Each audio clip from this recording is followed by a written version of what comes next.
If you're in Boston, you know that Marathon Monday is the day they run the Boston Marathon.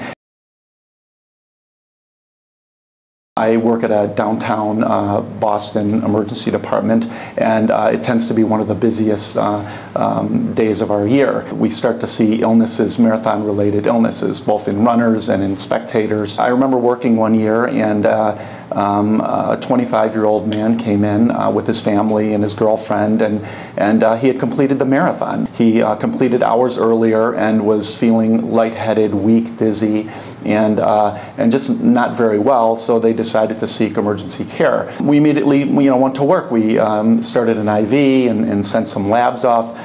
These symptoms in marathon runners are something we've seen before, usually associated with electrolyte imbalances. About 15-20 minutes later, I hear a scream from the room, and it's the family, and their loved one is now having a seizure. We immediately act. We treat the seizure. We start to infuse some hypertonic saline to correct the problem that's causing him to seize. About a week later, I got this letter in the mail, and I'll just read it to you. And with it came a picture of the patient, which will stick with me because he's there in his pajamas, wearing his Boston Marathon number, and has a medal around his neck. Due to your quick response, medical knowledge, and experience, he survived that horrible episode. And as you can see, he continues to recover well. A mere thank you to all of you seems so insignificant when in our minds you saved Glenn's life.